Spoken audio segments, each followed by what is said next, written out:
మహాశివరాత్రి నేపథ్యంలో గుమ్మలక్ష్మీపురం గురుపాం ఏజెన్సీలో శైవ క్షేత్రాలు శివనామ స్మరణలతో మారుమోగుతున్నాయి. స్వామివారిని దర్శించుకునేందుకు వేకువజాము నుంచే భక్తులు ఆలయాలకు పోటెత్తారు. క్యూ లైన్లలో నిల్చొని దర్శించుకుంటున్నారు. ఈ క్రమంలో భక్తుల రద్దీ నెలకొంది. ఆలయ కమిటీ సభ్యులు శివభక్తులకు ప్రత్యేక క్యూ లైన్లు ఏర్పాటు చేశారు. భక్తులకు లడ్డు ప్రసాదం, మంచినీరు ఉచితంగా పంపిణీ చేశారు. ఈ సందర్భంగా పోలీసు బందోబస్తును ఏర్పాటు చేశారు. ఓం నమ శివాయ. గురుభ్యో నమ. శ్రీ లక్ష్మీ గణాధిపతి దేవతాభ్యో నమ. శ్రీ శ్రీ ఉమాసహిత కైలాసస్వామి ఆలయ ప్రాంగణంలో మహాశివరాత్రి అంటే పెద్ద విశేషమైనది. అందులోకి శ్రవణ నక్షత్రం 108 సంవత్సరాల తర్వాత ఈ నక్షత్రం మహాశివరాత్రి జరుగుతుంది. కావున పెద్దగా భక్తులు తరలి వస్తున్నారు.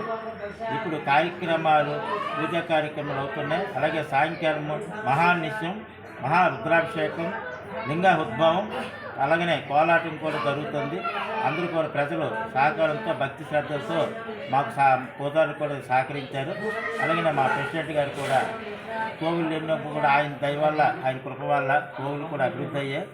ఇలాగే అందరూ కూడా ఈ మంచి మనసుతో ముందుకు వస్తారని మరీ కోరుతున్నాం. ఓం నమస్తే.